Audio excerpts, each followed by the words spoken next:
প্রিয় ছাত্রছাত্রীরা, আজকে অনলাইন ক্লাসরুমে তোমাদের সবাইকে স্বাগত জানাই। আশা করি তোমরা সবাই ভালো আছো। আজকে আমি দেখি কবিতা শক্তি চট্টোপাধ্যায়ের লেখা এই কবিতার নিবিড় পাঠ ও ব্যাখ্যার দ্বিতীয় দিন, ডে 2। তাহলে শুরু করছি। গাছ তুলে আনো, বাগানে বসাও। অর্থাৎ গাছ তুলে আনার জন্য বলছেন বাগানে বসান। বাগানে তাহলে কি পর্যাপ্ত গাছ নেই বা বাগান শূন্য? বাগান কেন শূন্য সেটা বলা নেই। আমরা সংবেদনশীল পাঠক হিসেবে বুঝতে পারছি বাগানের গাছ সব ধ্বংস হয়ে গেছে, বা কেউ বা কারা সেটা ধ্বংস করেছে। সেই কিভাবে ধ্বংস করেছে সেগুলো আমরা আস্তে আস্তে পরে দেখছি। যে আমার দরকার শুধু গাছ দেখা, তাহলে গাছ দেখলেই মানুষ অনেকটা সুস্থ হতে পারবে। গাছের সঙ্গে যে বন্ধুত্ব, প্রকৃতির সঙ্গে যে বন্ধুত্ব, সেই সম্পর্কটা আজকে আমাদের সঙ্গে নেই। সেই জন্যই কবি এই সম্পর্কটার কথা বলছেন। গাছ দেখে যাওয়া, গাছের সবুজটুকু শরীরে দরকার। অর্থাৎ আমাদের শরীর সুস্থ রাখার জন্য। তাহলে কি কবি খাদ্যের কথা বলছেন? আমাদের খাদ্যাভ্যাসে এখন তো অনেক রকম খাবার চলে আসছে, এখন সুন্দর সুন্দর সে শব্দ, যে ফুড, ইংরাজিতে বলছি ফুড, সেটা fast food, junk food, plastic food, এই সমস্ত ফুড অনেক চলে আসছে আমাদের খাদ্যাভ্যাসের মধ্যে, নগরের মধ্যে। কিন্তু আমাদের দেশের অনেক মানুষের বেসিক্যালি ফুডটাই এখন সমস্যা। তাদের কাছে এই junk food, plastic food, fast food এগুলো অনেকটা স্বপ্নের মতো।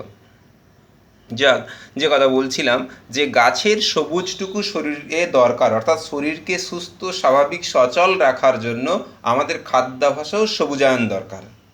অর্থাৎ বেশি বেশি সবুজ ভেজিটেবলস, গ্রিন ভেজিটেবলস, সবুজ শাকসবজি খাওয়ার দরকার। আরোগ্যের জন্য ওই সবুজের ভীষণ দরকার। অর্থাৎ কবি বলছেন আমি, অর্থাৎ কবি পুরুষ এবং সমগ্র সভ্যতা যেন অসুখে আক্রান্ত আছেন বলেই সবুজের অন্বেষণ করছেন। আর সেই সবুজের সান্নিধ্য পেলে শরীর এবং মন দুই দিক থেকেই মানুষ আরোগ্য লাভ করতে পারবে। তাই ওই সবুজের ভীষণ দরকার।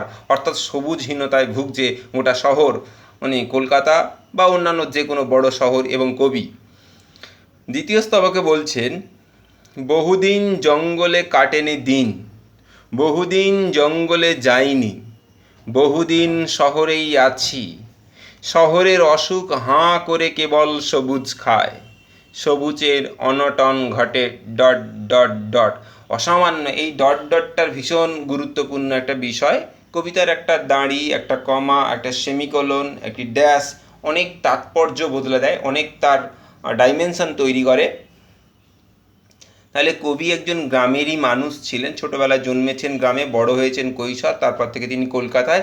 বহুদিন তিনি জঙ্গলে যাননি, জঙ্গলে কাটেনি দিন। তাহলে কবি আগে জঙ্গলে গেছেন, সেখানে গাছপালা, প্রকৃতির নিবিড় সান্নিধ্যে তিনি আপ্লুত হয়েছেন, অভিভূত হয়েছেন, মুগ্ধ হয়েছেন। সেই সমস্ত থেকে এখন বঞ্চিত। যাননি, কেন যাননি না, নগর কলকাতায়, নগর শহরে বা নগরে কি অনেক লোভনীয়, অনেক মানে হাতছানি থাকে, সেখানে অনেক কাজের সুযোগ থাকে, অনেক সংস্কৃতির মেলবন্ধন ঘটে, অনেক কাজকর্ম থাকে, এবং অনেক লোক সমাগম, হাতের কাছে অনেক রকম নাগরিক পরিষেবা পায়। সেই সমস্ত লোভনীয় ফাঁদ থেকে বেশিরভাগ মানুষই বেরোতে পারেন না। কবি এই একদিন প্রতিদিনের প্রাত্যহিক ফাঁদে আটকে গেছেন। তাই তিনি বহুদিন জঙ্গলে যেতে পারেননি, জঙ্গলে কাটেনি দিন, বহুদিন জঙ্গলে যায়নি। কবির মধ্যে একটা আক্ষেপ, একটা হতাশা। অর্থাৎ জঙ্গলে গেলে কবির মন ভালো থাকেন, কবি সুস্থ থাকেন, শারীরিকভাবে সবল থাকেন, সেগুলো কবির দীর্ঘদিন হয়নি। শহরে থেকে তিনি কি দেখছেন না, এই শহরের অসুখ শুধু কবির অসুখ নয়, গোটা সমগ্র সভ্যতার এবং শহরের অসুখ হাঁ করে কেবল সবুজ গায়।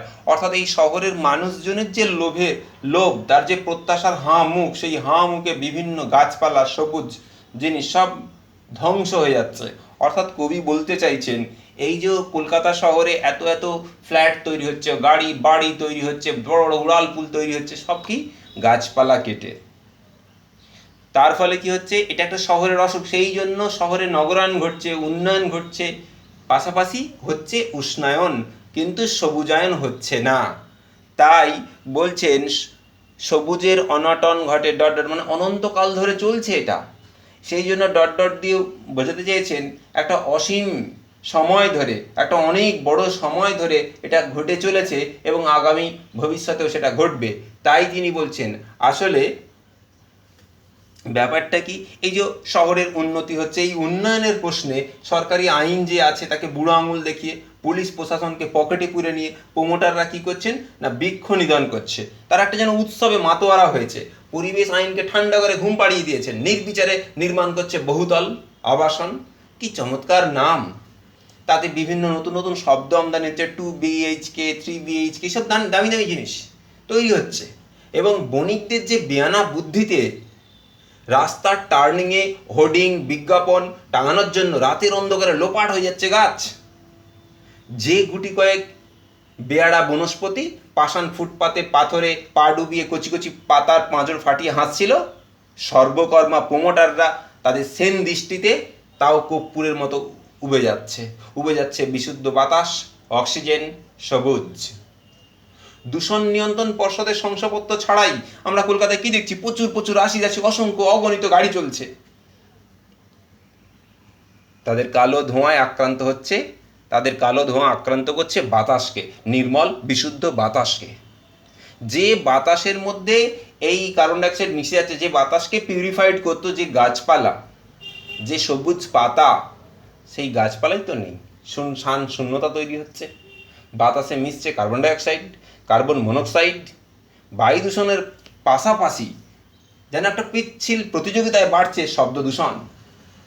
তাহলে এই সমস্ত নানা রকম দূষণ তৈরি হচ্ছে আর গাছ কমছে, ফলে কি হচ্ছে, মানুষের শারীরিক ও মানসিক স্বাস্থ্যহানি ঘটছে, সার্বিকভাবে সভ্যতার স্বাস্থ্যহানি ঘটছে। তাই কবি বলছেন যে আরোগ্যের জন্যই সবুজের ভীষণ দরকার। এই শহরের অসুখটা কি, যে সমস্ত সবুজকে ধ্বংস করা। তাহলে সবুজ ধ্বংস হয়ে গেলে কি হবে, পরিবেশের ভারসাম্যহানি ঘটবে, ফলে দেখা যাবে কি গ্লোবাল ওয়ার্মিং। সেই গ্লোবাল ওয়ার্মিংয়ের মূল কারণ CFC11 ও CFC12, মানে অর্থাৎ ক্লোরোফ্লোরোকার্বন, যা বাতাসের বিষ বাষ্প মিশিয়ে দিচ্ছে। তার ফলে কি হচ্ছে, তার ফলে গোটা পৃথিবীর উষ্ণতা আস্তে আস্তে বাড়ছে। এই পৃথিবীর উষ্ণতাকে ভারসাম্যে রাখতে গেলে, নদী ভাঙনকে ভারসাম্য রাখতে গেলে, বৃষ্টিপাতের ভারসাম্য রাখতে গেলে গাছের ভীষণ দরকার। গাছ ছাড়া কিন্তু, সবুজ ছাড়া কিন্তু এগুলো কোনো মতেই কোনোভাবেই সম্ভব নয়। যতই আমরা প্রযুক্তি দিয়ে যন্ত্রায়নের সাহায্যে সভ্যতাকে এগিয়ে নিয়ে যাই না কেন, সে কিন্তু বিপদ ডেকে আনবেই। ফলে সর্বগ্রাসী সময়ের হাঁ-মুখে বিপন্ন মানুষ, আর সেই সমস্ত মানুষকেই আগলে রাখার জন্য সময় সচেতন, মানে কি বলবো, পরিবেশ সচেতন কবি বলেছেন, গাছ তুলে আনো বাগানে বসাও। এই সমস্যা ও সংকট থেকে মুক্তি দিতে পারে একমাত্র গাছ। গাছের সবুজ পাতাই ভারসাম্য রক্ষা করতে পারে বাতাসের। আর সুস্থ সতেজ বাতাস মানেই সুস্থ নিঃশ্বাস, সুস্থভাবে প্রাণবন্তভাবে বাঁচা। গড়পড়তা মানুষ যখন লোভ লালসা স্বাচ্ছন্দ্যে সুখী বিলাসী জীবনের ফাঁদে আটকে গেছে, কবি তখন স্থিত হতে চেয়েছেন গাছ দেখে। বলেছেন আমার দরকার শুধু গাছ দেখা। শহরেই তিনি দীর্ঘদিন আটকে আছেন, তাই আক্ষেপ করে বলছেন যে আমার এই আরোগ্যের জন্য ওই সবুজের ভীষণ দরকার। এটা বিশ্বাস করছেন।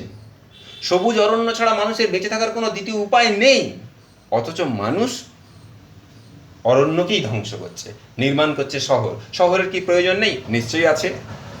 কিন্তু শহরের প্রয়োজন আছে বলে নির্বিচারে সমস্ত উদ্ভিদ জগৎকে ধ্বংস করে শহর নির্মাণ করব, নগর নির্মাণ করব, এমনটা চলতে পারে না। যদি এই নগরের সঙ্গে সবুজের ভারসাম্য থাকে, তবেই একটা নগর, একটা শহর সুস্থ থাকবে। এই শহরে কবি দীর্ঘদিন যাপন করে নিজেই অসুস্থ হয়ে গেছেন এবং অসুস্থ হতে দেখেছেন অসংখ্য শহরবাসীকে তথা সমগ্র শহরকেই। তাই কবি চান শহরে সবুজ আসুক, সবুজ গাছের বিশুদ্ধ বাতাসে মুছে যাক পৃথিবীর উষ্ণতা।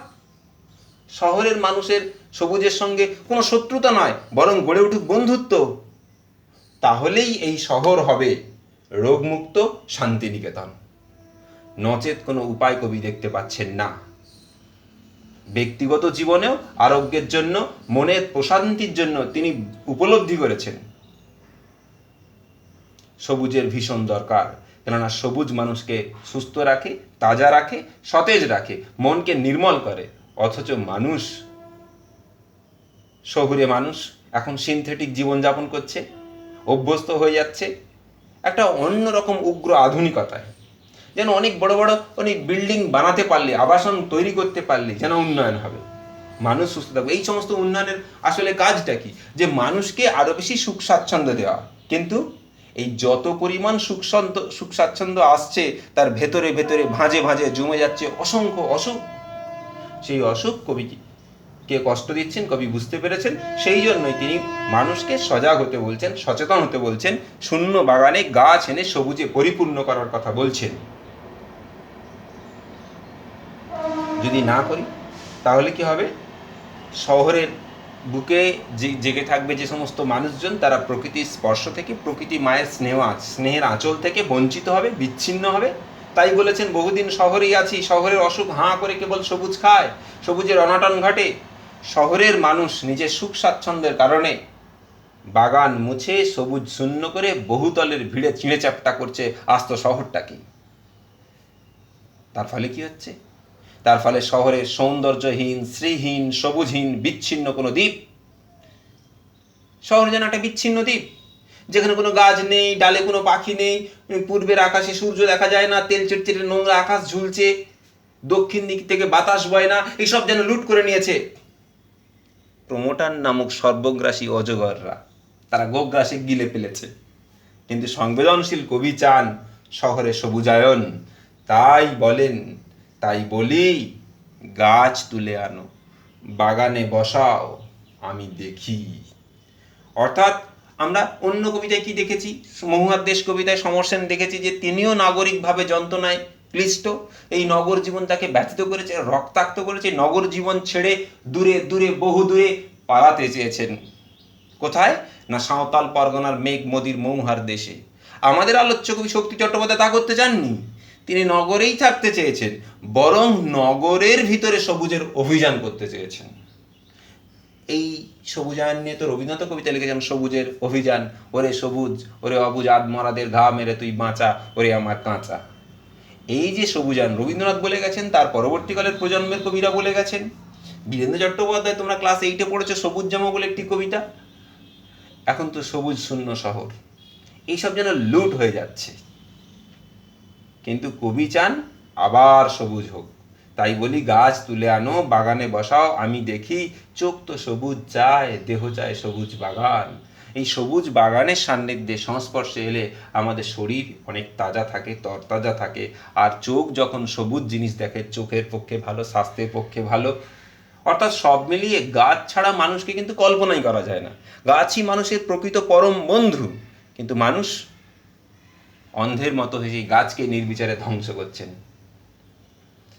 বেনিয়া বুদ্ধির উদাসীন মানুষ, তারা এইসব কথায় কর্ণপাত করে না। তাদের পেটে পাটিগণিত ঠাসা, কি করে শুধু অর্থ লুটে পুটে নেব, কি করে শুধু বহুতল বানাবো, কি করে শুধু নগরায়ন করব, কিভাবে নির্বিচারে গাছ ধ্বংস করব, তার পরিকল্পনা করে তারা।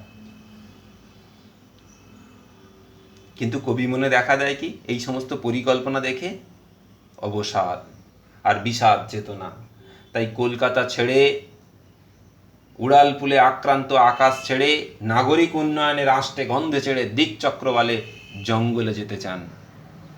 কিন্তু পরমুহূর্তেই মনে হয় না, বয়সের ভারে সঙ্গে সঙ্গে কি হয়, আর বাইরে বারবার বহুবার ছুটে ছুটে যাওয়া যায় না। তখন যদি আমাদের ঘরেই সবুজের অভিযান ঘটে, তখন অনেক বেশি শান্তি নেমে আসে আমাদের বাড়িতে। যেখানে সবুজ আছে, যেখানে শান্তি আছে, যেখানে সুস্থতা আছে। আশ্রয় নিতে চান কবি সেই প্রকৃতি মায়ের কোলে, সেই বাগানে, যে বাগানে ভরভরন্ত সবুজ গাছ থাকবে, যেখানে অপেক্ষা করছে সবুজের সমারোহ আর অপার আনন্দ। কবি এমনই একটা স্বপ্ন দেখছেন। সেই জন্য একটানা এক নাগাড়ে বলে গেছেন গোটা কবিতার। শেষে এসে কি বলছেন? চোখ তো সবুজ চায়, দেহ চায় সবুজ বাগান, গাছ আনো, বাগানে বসাও। তাহলে বাগান তৈরি করো, গাছ বসাও, সবুজের অভিযান ঘটুক। আর কবি দেখে মুগ্ধ হন, দেখে মন শান্তিতে পরিপূর্ণ হয়ে ওঠেন। তাই ডবল দাঁড়িয়ে দিয়ে বলেছেন, আমি দেখি। তাহলে কবি এমন একটা স্বপ্ন দেখছেন, যে স্বপ্নটা কি? নগর জীবনেই থাকতে চান, নগরায়নও থাকুক, উন্নয়নও থাকুক, কিন্তু তার ভিতরে সবুজায়ন অবশ্যই হোক। সবুজকে ধ্বংস করে কোনো সভ্যতার বিকাশ নয়, বরং সভ্যতার বিনাশ। কবি এমনটাই আমাদের বলেছেন। আশা করি তোমরা কবিতাটা এবার বুঝতে পেরেছো। যদি তোমরা এবার কবিতার বইটা রেখে আমার কথাগুলো দুবার করে শোনো। যদি কোথাও কোনো বুঝতে অসুবিধা হয় সেই লাইন তুলে কোয়েশ্চেন করে আমাকে তোমরা আমার কমেন্ট বক্সে লিখে পাঠাও, বা গ্রুপে দাও, বা আমার পার্সোনাল হোয়াটসঅ্যাপ নম্বরে দাও। যেটা তোমাদের সুবিধা হবে সেটা দাও, সেটা নিয়ে তোমাদের ডিসকাস করবো। পরের ক্লাসে আমি চেষ্টা করব যে তোমাদের আমি দেখি কবিতার উপর কেমন কেমন প্রশ্ন উত্তর হতে পারে সেগুলো নিয়ে আলোচনা করব। আজকের ক্লাস এখানেই শেষ করলাম। সবাই ভালো থেকো।